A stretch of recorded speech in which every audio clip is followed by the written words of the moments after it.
and welcome back to our final episode in the series called Transformed. I'm your host Natalia and we're in conversation with Pastor Jeremy. We've covered about 7 areas: mental health, financial health, spiritual, physical, etc., and we've very much enjoyed this and we hope you have found some insight through this series as well. Today's topic is vocational health. So let's start by talking a little bit about how to lean on God when your career or your work or your business undergoes a long valley experience. Hi, Natalia. It's good to be back and good day to each and every one of you. I trust that your week's going great and that you are in the pink of health. We have covered 7 different areas of our life. I think that's quite an accomplishment. And I think that hearing from you and some of the feedback and some of the comments that you have made, it looks like at least one of those 7 areas has resonated with each of you. And I'm so glad for that. I'm so glad and so grateful to God. The series has been a blessing to you as much as it has been to me. Today, we are reviewing and revisiting career and work. What a powerful area of our life that is. We draw our identity from it. We draw our sense of self-worth and value, marketplace value, our skills-based value. We draw our sense of need or being needed. And most importantly, we get a sense of what our contribution to humanity, to the community, to our nation is. Some people call it nation building. Some people call it work ethic. Some people call it projects and tasks, just projects and tasks. Some people call it everyday mundane work. I have a job. Everyone can go to the same job but have such a different view on things. Today, I want to talk about long seasons and answer that question about long seasons when God just doesn't seem to be coming through.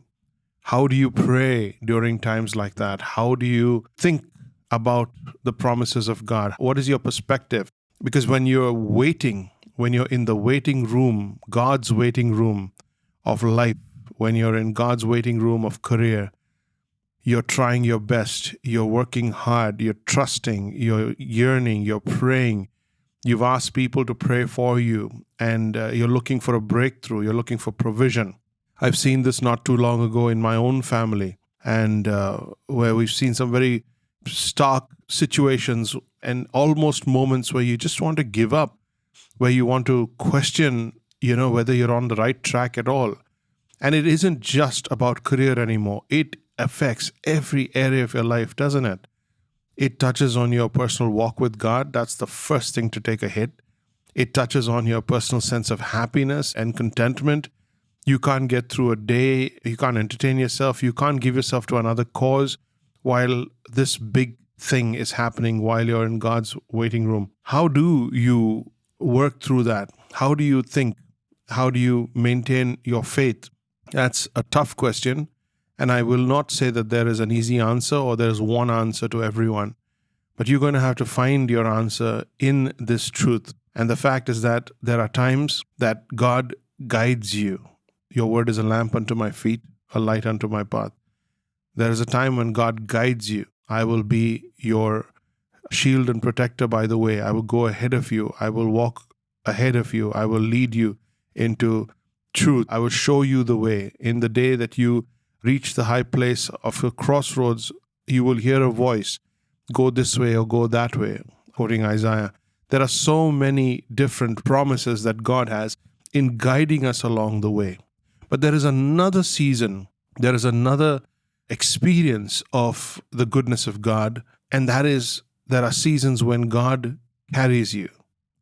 There are seasons when God leads you step by step, chapter by chapter, hour by hour, day by day, and you are walking and you're doing it yourself, but you're under leadership, you're under guidance. You have the strength, you've been given the strength. But there's some times when things get so out of hand or outside of your hands, things that are so outside of your control. You've done everything you can possibly do, and now everything else left is outside of your control. It's in the hands of God, of course. It's in the hands of some guy sitting at some desk making his decision for you or against you. It's in some committee's hands. It's up against a competition of maybe 50 others, 100 others, sometimes 5,000 others. And you're gunning for the same job as hundreds of others. Maybe it's sometimes where protocol and bureaucracy are the enemy. Sometimes there's internal politics and conflict, and you don't know which way the thing is going to swing, and you cannot control it. You cannot influence it. I'm talking about seasons when you just can't do a thing about it. You've done everything you can, but there are factors that are outside of your control. And I'm specifically talking about work. This, my dear friend, is an area, a time, a season when God carries you. God carries you. It gets so long in the waiting.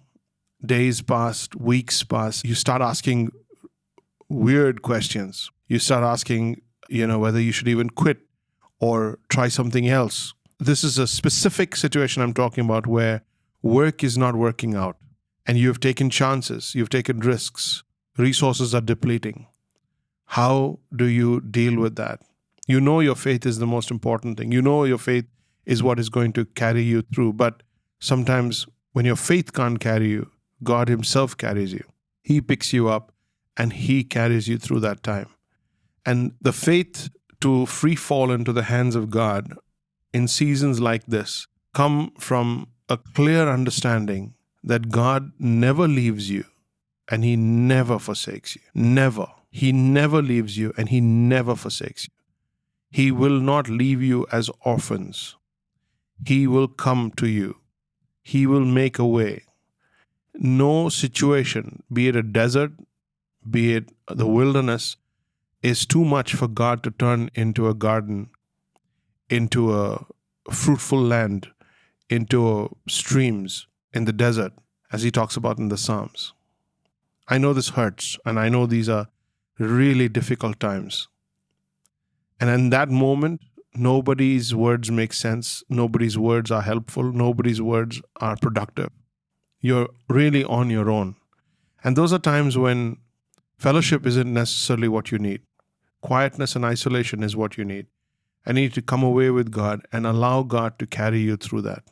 If you do not do that, if you do not know how to do that, if you do not learn how to do that and do it well, if you don't learn how to go through long seasons of lonely fight uphill, and when God doesn't seem to be coming through, you are going to turn on yourself, you're going to turn on your family, you're going to turn on your faith, you're going to turn on every promise that God has given because you start doubting absolutely everything. These are also seasons when the worst comes out of you, doesn't it? And you see yourself at your worst too. And this, my brothers and sisters, my dear friends, is God's testing place. God's waiting room is His testing place where He sees whether your life is really wrapped around your activities, your projects, your successes, your next high, or is it really wrapped around the sufficiency, the completion, the fullness that comes from being in a right standing, in close proximity, in fellowship with Him. When you learn to make that enough, when you learn that that is enough, everything else then becomes easier. Nothing is ever easy, but it just gets a little easier, a little bit better to cope with. So what are we talking about?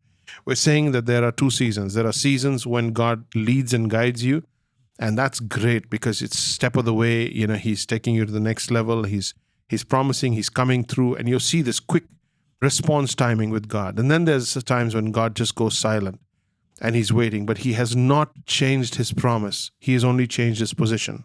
From leading you from in front, He is now behind you and carrying you. And if you don't know how to deal with God in those two different scenarios, you don't know how to enjoy His presence in those two different scenarios, you're going to struggle. What are we talking about? We're talking about your work. We're talking about your work.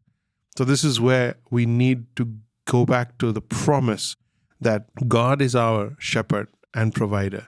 He provides not only sustenance for the day, He not only provides money for our account and for our bills to be paid, but He's the one who provides a platform for our keep, for our identity, for our work, for our contribution to society. So everything comes from the Lord. What do I do when God is not answering? He's not coming through. What do I do when He pushes me and makes me wait longer than I have the capacity to do that? How do I get endurance from Him? How do I keep from turning from Him? How do I pray during that time? Answer, by learning that He is carrying you at this time. And you switch the format of your relationship with God from following God to falling into God, to leaning on Him, to free falling into His hands and allowing Him to carry you, but hanging on to the one dear conviction that God has not left you alone. He will open the door. The season will end. God will come through. He is not a man that He should lie. He is a God of His promise. So in those encouraging words, I want us to explore these two seasons of life and be prepared for both, because both are coming. Let's go a little more deep into that thought. Tell us, how do I keep praying during long seasons of waiting on God? I always go back to the Psalms to see how David did this, and I find him going through seasons of tremendous loneliness when he was hiding in a cave, hiding with his life at risk, when he was going through seasons of distance from God because God had gone silent on him after he had sinned for a while, when he goes through seasons of seeking after God and waiting on an answer from God for a task or a direction that he wanted to take. The genuineness and the authenticity and the honesty in the prayer is what makes it different. It's not a different prayer, but it's an honest prayer. It's about asking God what is going on. It's about being honest with your emotions and being really out. That's why I said a little earlier, you've got to go quiet. You've got to go alone with God, because you're going to say stuff that you should not be saying in public. You're going to be saying stuff that you didn't even think was a legit prayer. You need to be able to scream, shout, yell, cry out at God, but whatever you do, do it in the context of your relationship with God, your prayers with God. He can handle it. He's a big boy. He knows where it's coming from. He knows we're made of dust. He knows we are fickle. He knows we are feeble. So we need to learn how to pray like the Psalms. We need to learn how to cry out to God and get to a point where we run out of words. When we run out of words, and David says, my groaning, you have heard my groaning. What do you mean, heard your groaning? When David says, my bones cry out to you. What do you mean by that? The Lord, He inclines His ear down and He hears the heartbeat behind a prayer. Did you hear me? He hears the heartbeat behind a prayer. Then there's some prayers that are just, Lord help. There's some prayers that are just, why God? Why? Why is this? And you know what? Those prayers aren't a lapse in faith. They're not a season where you're not. The fact that you're screaming out to God is sufficient faith. The fact that you are recognizing that God is the one that you could say all this to is sufficient faith. And you need to be out there alone with Him. And instead of letting it out on everybody else, let it out on God. That's one safe place. That's one right place. And God can handle it. So how do you pray? You cry, you scream, you shout, you go back to what you have done.